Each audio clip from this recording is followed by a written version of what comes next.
ओम श्री गणपति नमः। श्री गणेश की वंदना कर दिन के स्वामी श्री राम के भक्त हनुमान तथा शनिदेव की आराधना कर, इष्ट देव का ध्यान धर, गुरुजनों को नमन कर अभिनंदन करते हैं आपका वरुण रेस्टो सेंटर में। दैनिक पंचांग नित्य की भांति लेकर आपके समक्ष प्रस्तुत उपस्थित हूँ। यह 4 भागों में है। इसके डेटा जो भी लिए गए हैं वह पंचांग से है। छवि गूगल से है तथा यह आपको आप तक यूट्यूब के वरुण रेस्टो चैनल से हम पहुंचा पा रहे हैं। तो पंचांग दैनिक पंचांग का पहला भाग। तिथि 22 मार्च दिनांक 22 मार्च 2025। चैत्र माह, कृष्ण पक्ष, शाका संवत 1946 क्रोधी, विक्रम संवत 2082 कलायुग। सूर्योदय 5:51 पर, सूर्यास्त 6:01 पर। दिशाशूल पूरब है। पंचांग के पांचवां अंग वार शनिवार। तिथि कल भोर में 5:23 तक अष्टमी, उसके बाद नौमी। नक्षत्र देर रात्रि 3:23 तक मूला, उसके बाद पूर्वाषाढ़ा। योग संध्या 6:37 तक व्यतिपात, उसके बाद वरियान। करण संध्या 4:58 तक बालव, उसके बाद कौलव। ये रहे पंचांग के पांचों अंक। अब हम महत्वपूर्ण मुहूर्त को, शुभ और अशुभ को देखें। इसके पूर्व जरा देख लेते हैं कि हमारे भोले नाथ शिव वास का वो कहाँ वास है और उसके फल कहाँ क्या मिल रहे हैं। तो कृष्ण पक्ष अष्टमी जब तक है तब तक भोलेनाथ गौरी के सानिध्य में है, जो कि सुखप्रद है। उसके बाद शिव का वास सभा स्थल में होता है, जो कि शुभ उतना नहीं है।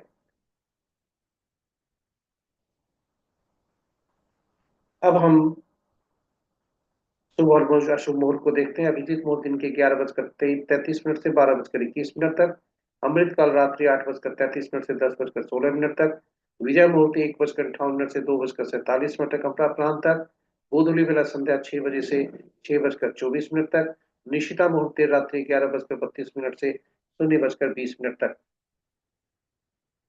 अशुभ मुहूर्त में राहु काल प्रातः 8:54 से 10:25 तक। कुलिक काल प्रातः 5:51 से 7:23 तक। यमगंड अपराह्न 1:28 से 2:59 तक। वर्ज मुहूर्त दिन के 10:18 से 12:01 दिन में। फिर पुनः वर्ज मुहूर्त है देर रात्रि 1:41 से 3:23 ब्रह्म मुहूर्त तक। गंडमूल प्रातः 5:51 यानी सूर्योदय से 3:23 देर रात्रि यानी 23 मार्च 2025 के भोर के पहले तक।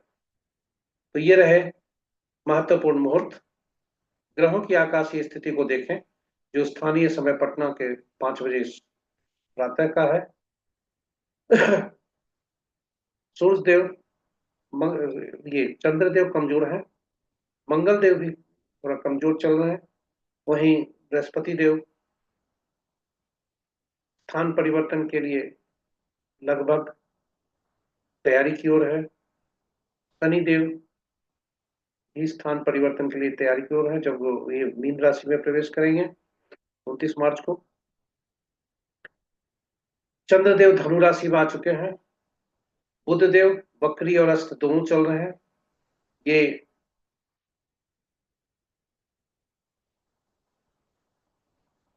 7 अप्रैल तक अस्त रहेंगे। वहीं शुक्रदेव बकरी और अस्त दोनों चल रहे हैं। ये 23 कल तक अस्त रहेंगे। और शनिदेव अस्त अभी भी हैं। राहु देव वक्री चल रहे हैं, केतु देव वक्री चल रहे हैं। इस प्रकार ग्रहों की स्थिति को देखें राशि के अनुसार, तो मित्र राशि में 2 ग्रह, शत्रु राशि में 2 ग्रह, सम राशि में 4 ग्रह, स्व राशि में 1 ग्रह है। नक्षत्र के अनुसार अगर ग्रहों की स्थिति को देखते हैं तो मित्र नक्षत्र में 3 ग्रह, शत्रु नक्षत्र में 2 ग्रह, सम नक्षत्र में 3 ग्रह, स्व नक्षत्र में कोई ग्रह नहीं है। ग्रहों की शक्ति राशि अनुसार देखें तो बृहस्पति और शुक्र आपस में राशि परिवर्तन कर रहे हैं। वहीं बृहस्पति के नक्षत्र राशि में 5 ग्रह, बुध की राशि में 2 ग्रह, शुक्र की राशि में 1 ग्रह है। बुध, मंगल और शुक्र तथा राहु ये स्वतंत्र ग्रह हैं क्योंकि इनके नक्षत्र में कोई ग्रह नहीं है। और नक्षत्र के अनुसार शक्तिशाली ग्रह शनिदेव तथा बृहस्पति देव हैं क्योंकि उनके नक्षत्र में 3 ग्रह हैं। शेष ग्रहों के नक्षत्र में चंद्रदेव तथा सूर्यदेव के नक्षत्र में 1 ग्रह हैं। तो ये रहे दैनिक पंचांग की पहली प्रस्तुति। आशा करते हैं यह आपको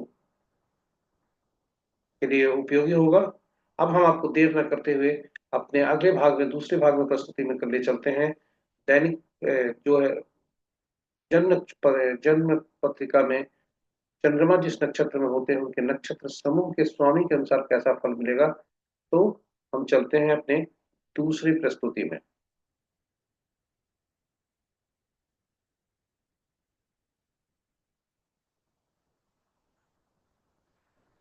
स्वागत है आपका 22 मार्च 2025 के दूसरे भाग में। जन्म नक्षत्र के अनुसार चंद्रमा जिस नक्षत्र में होते हैं उनके नक्षत्र समूह के अनुसार कैसा फल होगा। यह इसे तारा फल भी कहते हैं क्योंकि चंद्रमा जिस नक्षत्र में होते हैं उनके नक्षत्र समूह के अनुसार फल होता है। यहाँ नक्षत्र समूह से थोड़ी दुविधा हो सकती है, तो हम अपने सभी दर्शकों को बता दें कि इस पर हम विस्तार से अलग पोस्ट लाएंगे। और मैं यहाँ बताते चले, वैसे पिछले हर वीडियो में हम थोड़ा थोड़ा इस पर प्रकाश डालते रहे कि कुल 27 नक्षत्र हुआ करते हैं जो क्रमानुसार उनके श्रेणी है।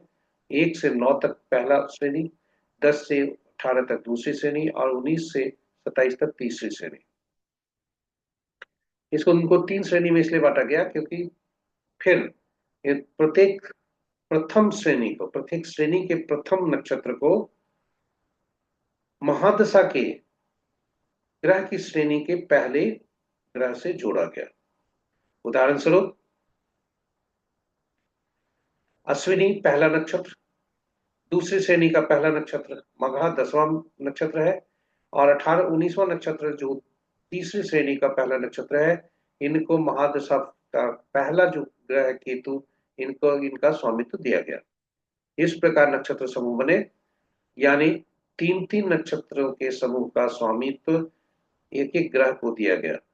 इस प्रकार 27 नक्षत्र किसी न किसी ग्रह से उनका को स्वामित्व मिला। और इसके साथ ही यहाँ पर बताते चले कि जन्म पत्रिका में चंद्रमा जिस नक्षत्र में होते हैं, नक्षत्र समूह उस नक्षत्र समूह को स्वामी को से गिनती हम आरंभ करते हैं सुफल और असुफल प्राप्त करने हेतु। उदाहरण स्वरूप किसी जातक का जन्म यदि केतु के नक्षत्र समूह में हुआ है,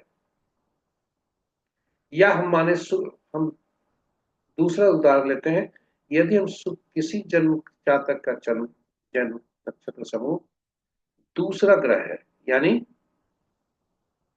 शुक्र उनके नक्षत्र समूह के स्वामी बनते हैं, तो गिनती हम वहां से आरंभ करेंगे। और जब गिनती वहां से आरंभ करेंगे तो पहला नक्षत्र समूह जो बने शुक्र, पहला नक्षत्र समूह और उनके स्वामी जो बने शुक्र, ये मिश्रित फल देंगे। और वहां से तीसरा नक्षत्र समूह, पांचवा नक्षत्र समूह और सातवां नक्षत्र समूह अशुभ फल देंगे। उसमें से तीसरा थोड़ा कम, पांचवा थोड़ा ज्यादा और सातवां सबसे ज्यादा अशुभ फल देने की का सक्षम रखते हैं। तो और वहीं जन्म नक्षत्र समूह से दूसरा, चौथा, छठा, आठवां और नौवां ये शुभ फल देते हैं। आठवां और नौवां ज्यादा शुभता देते हैं। तो इसे बल भी कहा जाता है, तारा चक्र भी कहा जाता है, और इसी के अनुसार हम फलित देखते हैं। अगर हम जन्म कुंडली भी मिलान करते हैं तो इसे इसी तरह से देखा करते हैं कि कौन उसके लिए शुभ है, कौन अशुभ है। तो चलते हैं। आज देर रात्रि 3 बज यानी कल भोर तक के पहले तक 3:23 तक मूला नक्षत्र है, जिसके स्वामी केतु बनते हैं, इसलिए गिनती यहीं से शुरू होती है। तो केतु के नक्षत्र समूह में जन्मे जातक को मिश्रित फल मिलने की संभावना है।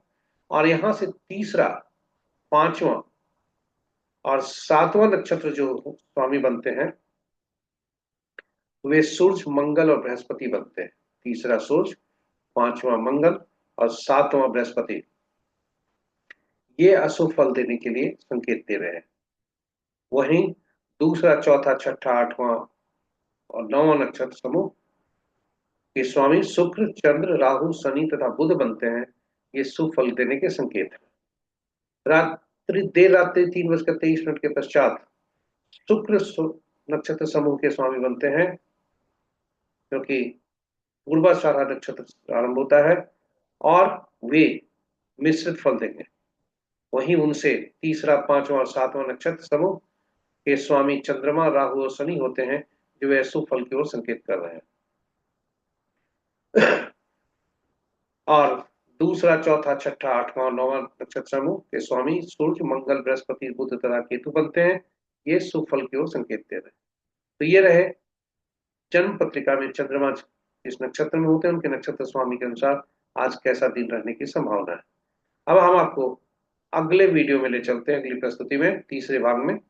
जो अभी तक हमने दिन की बात कर रहे थे, अब हम समय की बात करते हैं कि कौन सा समय किस कार्य के लिए उपयुक्त है, शुभ और अशुभ समय कौन सा है, जिसे चौघड़िया मुहूर्त कहते हैं। तो देर न करते हुए हम आपको ले चलते हैं अपने तीसरे भाग में। स्वागत है आपका तीसरे भाग में,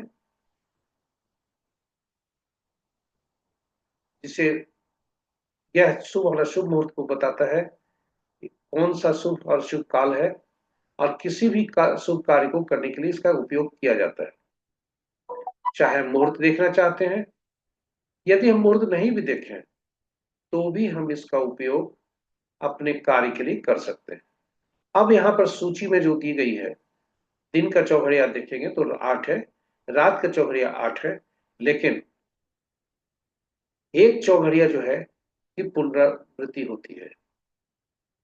तो इस प्रकार अगर देखें कि जो कुल 7 ही चौघड़िया नजर आते हैं नाम के अनुसार, और यही 7 चौघड़िया हुआ करते हैं, जिनका संबंध साप्ताहिक दिनों से है। और साप्ताहिक दिनों का संबंध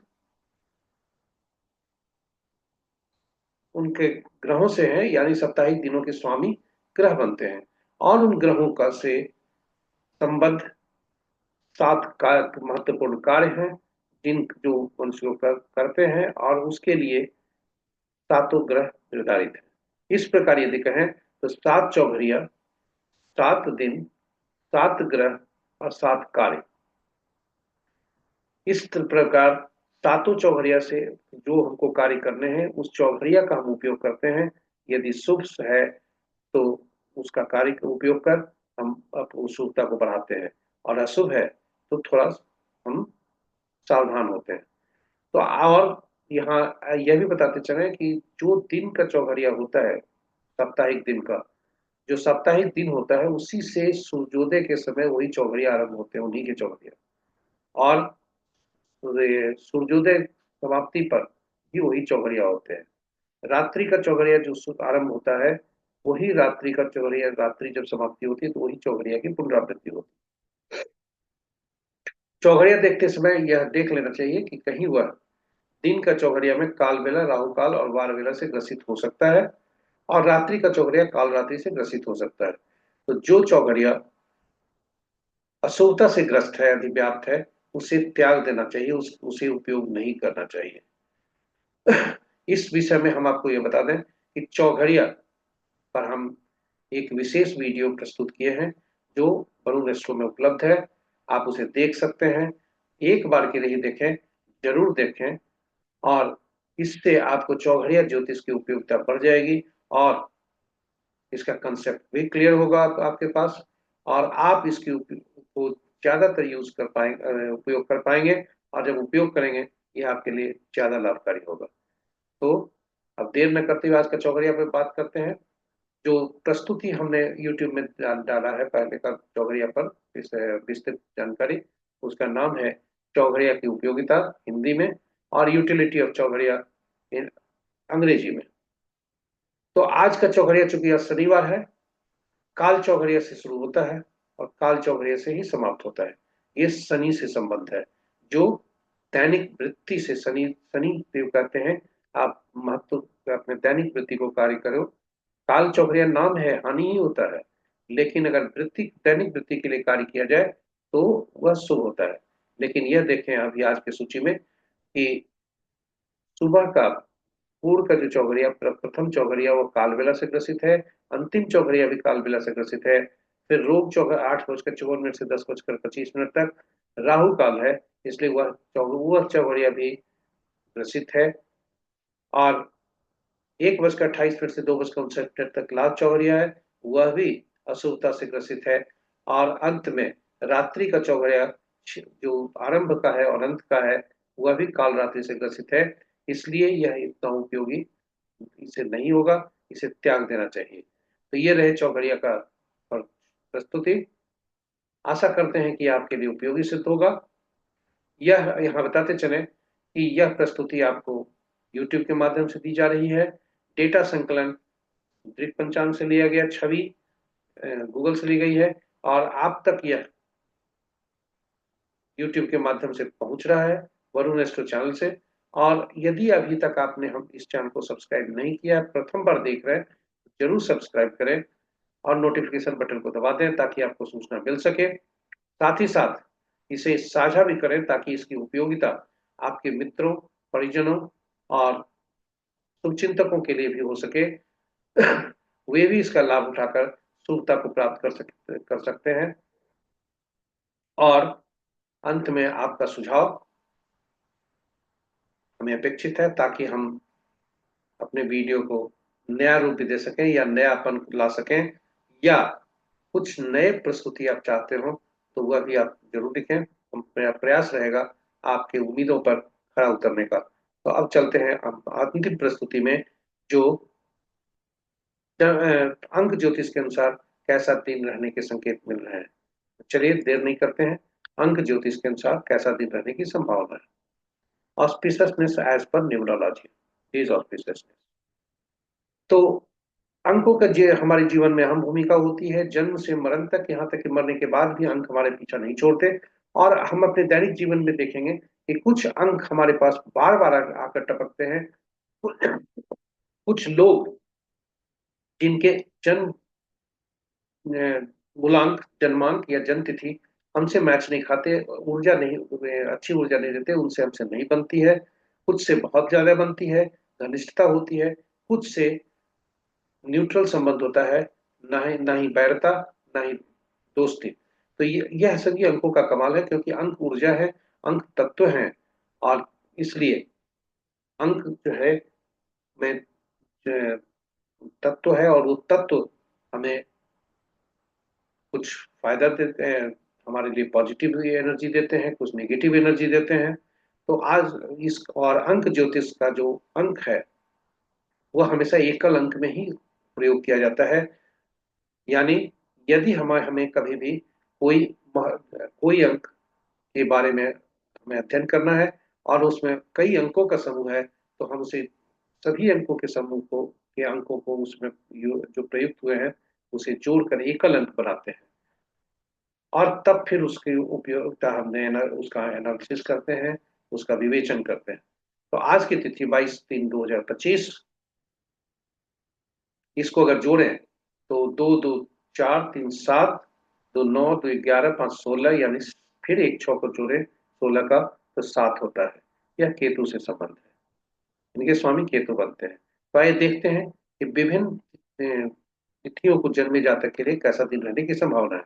जिस जातक का जन्म किसी भी माह का 1/10/1928 को हुआ है, उनका मूलांक 1 बनता है, सूर्यदेव उनके स्वामी बनते हैं, दिन अच्छा होने की संभावना है, 2.5 स्टार मिल रहे हैं, 70 से 80% सफलता का दर होने की संभावना है। जातक का जन्म यदि 2/11/2029 हुआ है किसी भी माह का, उनका मूलांक 2 बनता है, चंद्रदेव उनके रूलिंग प्लैनेट शासक ग्रह होते हैं, दिन अच्छा होने की संभावना है, 2 स्टार मिल रहे हैं और सफलता का दर 30% तक ही सीमित रहने की संभावना है। जातक का जन्म यदि किसी भी माह का 3/12/21 30 या 30 तारीख को हुआ है, तो उनका मूलांक 3 बनता है, बृहस्पति देव उनके स्वामी बनते हैं, शासक ग्रह बनते हैं, दिन अच्छा नहीं होने की संभावना है। फिर भी यदि वे शिक्षा क्षेत्र से जुड़े हैं तो उन्हें 4 स्टार मिल रहे हैं और 80 से 100% सफलता का दर रखने की संभावना है। 4, 13, 22 या 31 तारीख को जन्मे किसी भी माह के लोग का 4 मूलांक बनता है, राहु देव उनके स्वामी बनते हैं, दिन उत्तम होने की संभावना है, 4 स्टार मिल रहे हैं और 90 से 100% सफलता का दर होने की संभावना है। 5 मूलांक वाले, इनका जन्म किसी भी माह का 5, 14, 23 तारीख को होता है, बुधदेव इनके स्वामी बनते हैं, दिन अच्छा होने की संभावना है, 3 स्टार मिल रहे हैं, 80 से 90% सफलता का दर होने के संकेत मिल रहे हैं। 6 मूलांक वाले, इनका जन्म 6, 15, 24 तारीख को होता है किसी भी माह का, शुक्रदेव इनके स्वामी बनते हैं, दिन उत्तम होने की संभावना है, 3.5 स्टार मिल रहे हैं, 80 से 90% सफलता का दर होने की संभावना है। 7 मूलांक वाले, 7 मूलांक वाले भी और 7 आज का दिन का स्वामी भी, तो आज दिन का संख्या भी 7 है और 7 मूलांक वाले जिनका जन्म तिथि 7, 16, 25 तारीख को हुआ है किसी भी माह का, दिन तो अच्छा गुजरेंगे लेकिन स्टार और सफलता का दर जो है कम है, 1 स्टार मिल रहा है और 10% सफलता का दर होने की संभावना है। 8 मूलांक वाले 8, 17, 26 तारीख को हुआ है जन्म इनका किसी भी माह का, तिथि दिन उत्तम होने की संभावना है, 2.5 स्टार मिल रहे हैं और 70% सफलता का दर होने की संभावना है। 9 मूलांक वाले, आपका जन्म किसी भी माह का 9, 18, 27 तारीख को हुआ है, मंगल देव आपके स्वामी हैं, ऊर्जा से आप भरपूर हैं, इसलिए सावधानी जरूरी है, 2 स्टार मिल रहे हैं, 30% सफलता का दर होने की संभावना है। यह हमारे यहाँ पर हमारी प्रस्तुति का समापन होता है। आशा करते हैं कि यह आपके लिए उपयोगी सिद्ध होगा, आप इसे उपयोग करेंगे, यूट्यूब के चैनल को सब्सक्राइब भी किए होंगे और नोटिफिकेशन बटन भी जरूर ऑन होगा। साथ ही साथ आप अपने मित्रजन के साथ इसे साझा भी कर रहे होंगे, क्योंकि उनकी इसकी उपयोगिता अगर उनके लिए भी हो सके तो जीवन बेहतर हो सकता है। यहाँ बताते चले कि ज्योतिष एक मार्गदर्शन का काम करता है गूगल की तरह, और एक संकेत देता है कि किस तरह के आपके दिन होने की संभावना है, किस तरह का फल आप चाहते हैं, क्या करना चाहिए, और उसके अनुरूप यदि काम करते हैं तो हमें शुभ फल मिल सकते हैं। तो इन्हीं शब्दों के साथ हम विदा लेते हैं। कल फिर नए दैनिक पंचांग के साथ आपके समक्ष उपस्थित होंगे। इस बीच यदि आपको कोई आपके मन में कुछ सुझाव चल रहे हैं तो देर नहीं कीजिए, उठाइए अपने मोबाइल या लैपटॉप को और दे तुरंत पोस्ट कर डालिए कमेंट बॉक्स में यूट्यूब का कि आप क्या हमारे लिए सुझाव देना चाहते हैं, जिसका हमें इंतजार रहेगा। इन्हीं शब्दों के साथ विदा लेते हैं। दिन के स्वामी शनिदेव तथा श्री राम के भक्त हनुमान की असीम कृपा पर बनी रहे। इन्हीं शब्दों के साथ हम विदा लेते हैं। आप अपना ख्याल रखेंगे, अपने स्वास्थ्य का ख्याल रखेंगे। जय शनिदेव, जय श्री राम।